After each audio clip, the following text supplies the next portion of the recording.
টানা বৃষ্টির জেরে পাতিপুকুর আন্ডারপাস জলমগ্ন, তাতেই আটকে পড়ে একটি গাড়ি।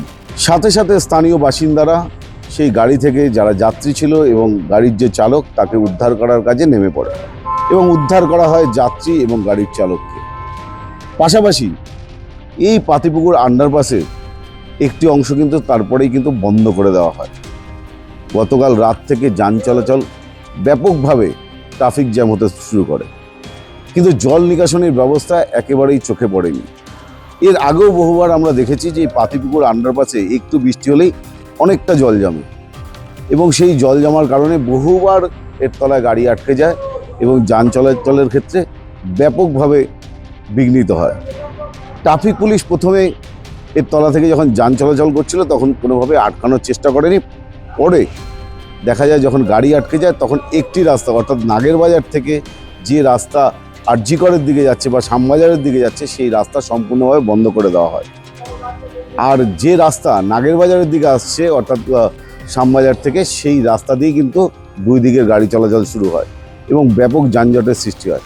আজ সকালবেলাতেও দেখা যায় যে সেই আন্ডারপাসে অনেকটাই কিন্তু জল রয়েছে, তার মধ্যে দিয়েও জীবনের ঝুঁকি নিয়ে অনেক গাড়ি যাতায়াত করছে। এই আন্ডারপাসের কথা যদি একটু বলি, বিগত দিনগুলোতেও প্রবল বৃষ্টির কারণে এই আন্ডারপাস বিভিন্ন সময় অনেক গাড়িকে জলমগ্ন অবস্থায় উদ্ধার করতে হয়েছে। তাছাড়াও সাধারণ মানুষ বারবার করে বলেও কোনো লাভ হয়নি। তৎকালীন সরকার অর্থাৎ তৃণমূলের যে সরকার ছিল, তারা কিভাবে চেষ্টা করেছে বা এই জল নিকাশনের ব্যবস্থা আদৌ তারা চেষ্টা করেছে কিনা, এই নিয়েও কিন্তু প্রশ্ন উঠেছে। আপনার পুজো পৌঁছে যাক বিশ্বের দরবারে। প্রতি বছরের মতো এবারও আর+ নিউজ নিয়ে এলো শারদাঞ্জলির সেরা সম্মান 2026।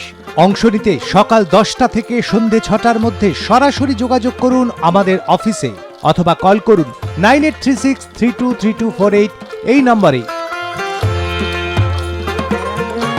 শারদাঞ্জলি শুধুমাত্র আর+ নিউজে।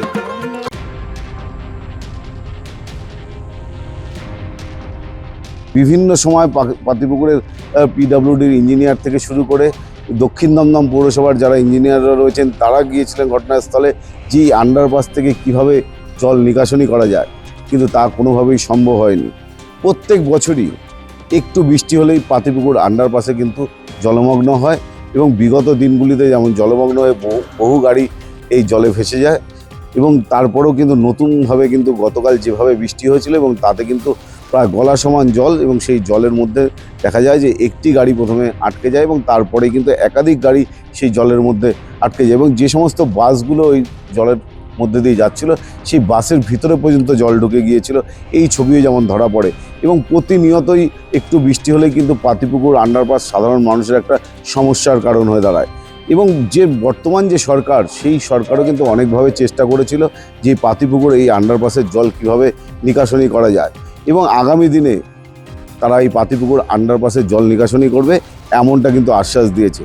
লেকটাউন থেকে বিশ্বজিৎ পাল, আর+ নিউজ। কি রে, তোর বেশ র্যাশ হয়েছে দেখছি। হ্যাঁ রে, কি করবো বলতো, র্যাশগুলো কিছুতেই কমছে না। অনেক কিছু ইউজ করলাম তবুও কমছে না। তুই এম্বার গৌরীদেবী হসপিটালসে দেখাতে পারিস, ওখানে ভালো এক্সপিরিয়েন্স ডার্মাটোলজিস্ট আছে। গৌরী দেবী হসপিটাল, রাজবাঁধ, দুর্গাপুর। যোগাযোগ 8001003333, 8001113333।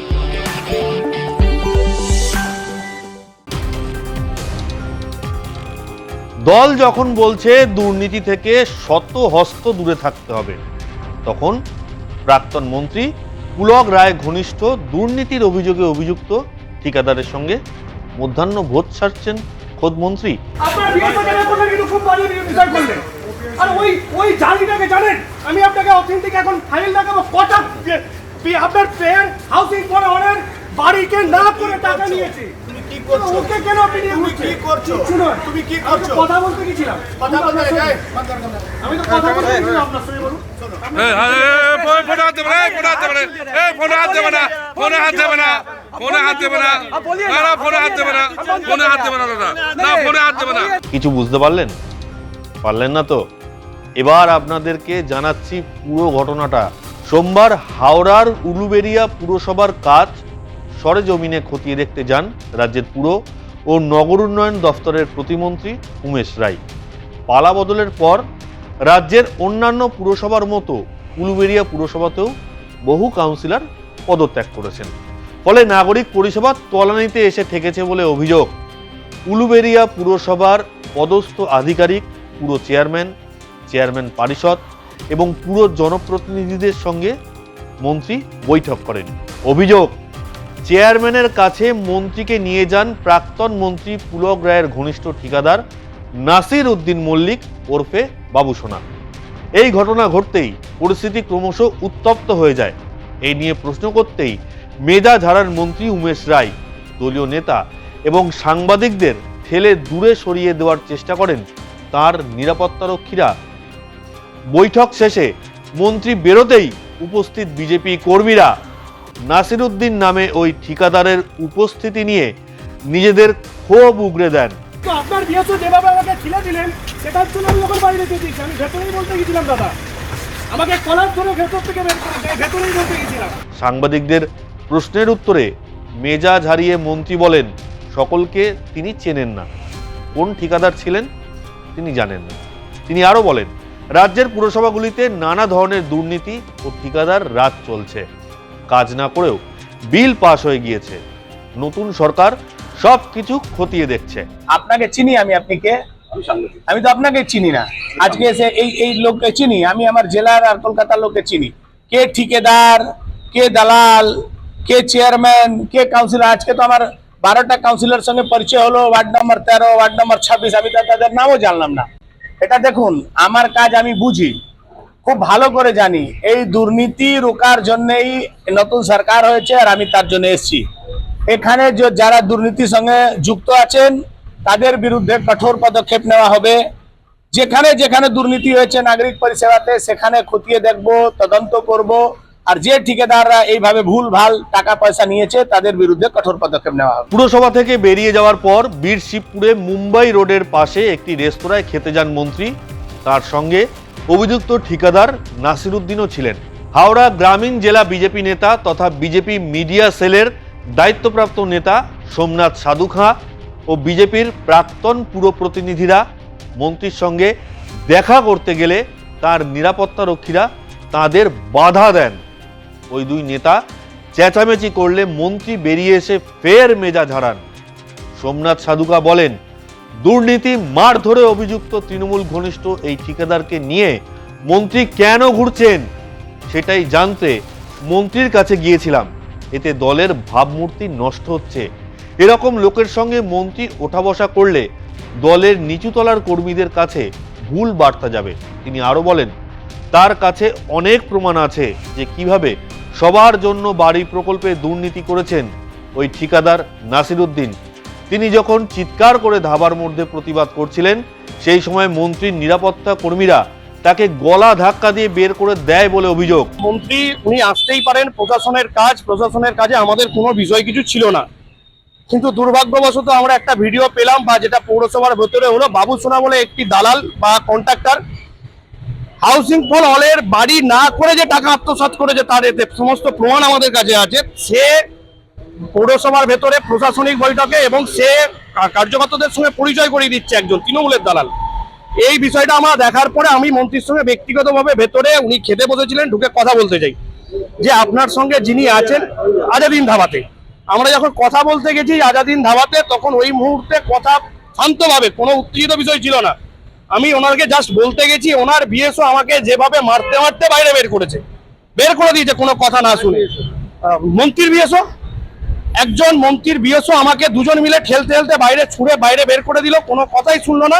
তারপরে যা পরিস্থিতি হয়েছে সেটা আপনারাও দেখেছেন, আপনাদের ক্যামেরা টেনে নিয়ে থ্রেট করা, গরম না সমস্তই আপনাদের কাছে আছে। কিন্তু বিষয় আলটিমেটলি আমাদের যেটা হলো যে মন্ত্রী হিসাবে কার সঙ্গে আসবেন, কার সঙ্গে বসবেন, এটা আমাদের কোনো আপত্তি নেই। কিন্তু এই জেলায় যারা বিজেপি কার্যকর্তাদের উপর অত্যাচার করেছিল, যে কন্ট্রাক্টরের মদতে, তার টাকাতে, 2 নম্বরই টাকাতে যে ফুলে ভেবে উঠেছে, সেই দুর্নীতিগ্রস্ত যে ব্যক্তিটা, সেই ব্যক্তি বিজেপির উপর যারা অত্যাচার করেছে তার সঙ্গে কিসের বৈঠক থাকতে পারে? পুরসভার বৈঠকের পর মন্ত্রী বলেন কাউন্সিলরদের একাংশ বেপাত্তা হয়ে যাওয়ায় পরিষেবার কাজ ব্যাহত হচ্ছে বলে শুনেছি। যারা দিনের পর দিন বেপাত্তা থাকবেন তাদের ওয়ার্ডে স্পেশাল অফিসার বসানো হবে। দুর্নীতির বিষয়ে মন্ত্রী বলেন পথশ্রী, রাস্তাশ্রী প্রকল্পের ঠিকা সংস্থাগুলি যেসব বিল পেশ করেছে তার টাকা এখন দেওয়া হবে না, যাচাই করা হবে। নিয়ম মেনে পুরসভা অনেক ক্ষেত্রে টাকা খরচ করেনি বলে অভিযোগ করেছেন মন্ত্রী উমেশ রায়। অনেকদিন ধরে আমরা অনেকগুলো অভিযোগ পেয়েছি, যেখানে বিগত সরকার পথশ্রী, আমার পাড়ায় আমার সমাধানে অনেকগুলো দুর্নীতি হয়েছে, কাজ হয়নি, কাজ না করেও অনেক জায়গায় বিল হয়েছে। আর সব মিলিয়ে এই ভোটের পর, নতুন সরকার হওয়ার পর বিভিন্ন জায়গাতে আমরা দেখেছি সেখানে মানুষ সুস্থভাবে নাগরিক পরিষেবা পাচ্ছে না। কোথাও কাউন্সিলর নিখোঁজ, কোথাও চেয়ারম্যান নিখোঁজ, अधिकारीরা যাচ্ছে না। সাফাই কর্মীদের মধ্যে এত নেতা ভর্তি হয়ে গেছিল যে যত সাফাই কর্মচারী মানে সাফাই বা নির্মল বন্ধু তার থেকে বেশি দেখছি নেতা। তারা জিন্স টি শার্ট পরে ঘুরছে, যাদের কাজ হচ্ছে ঝাড়ু মারা, ময়লা তোলা। তারা নিজের না কাজ করে নেতাদের পিছনে ঘোরে। এই ধরনের অনেক অভিযোগ আমাদের কাছে ছিল। অন্যদিকে বিজেপির হাওড়া জেলা গ্রামীণ সভাপতি দেবাশিস সামন্ত বলেন, ঠিক কী কারণে ওই ঠিকাদার মন্ত্রীর সঙ্গে দেখা করতে চান সেটা জানা নেই, তবে মন্ত্রীর নিরাপত্তা আছে। হঠাৎ তার সঙ্গে দেখা করতে যাওয়া এবং পরে গোলমাল, এই নিয়ে তিনি রাজ্য সভাপতিকে জানাবেন। এখন প্রশ্ন, রাজ্য বিজেপি সভাপতি শ্রমিক ভট্টাচার্য যখন দুর্নীতি থেকে শত হস্ত দূরত্ব বজায় রাখার কথা বলছেন, মুখ্যমন্ত্রী শুভেন্দু অধিকারী দুর্নীতির বিরুদ্ধে বারবার ব্যবস্থা নেওয়ার হুঁশিয়ারি দিচ্ছেন, তখন কিভাবে দুর্নীতিতে অভিযুক্ত ঠিকাদারের সঙ্গে খানাপিনা সারলেন মন্ত্রী? এই ঘটনা কি বিজেপির নিচু তলার কর্মীদের কাছে ভুল বার্তা যাবে, নাকি তারাই ঘটনাকে স্রেফ সৌজন্য বলে মেনে নেবে? তবে দর্শক, আপনাদের কি মনে হয়? আপনাদের সুচিন্তিত মতামত শেয়ার করুন আমাদের কমেন্ট বক্সে।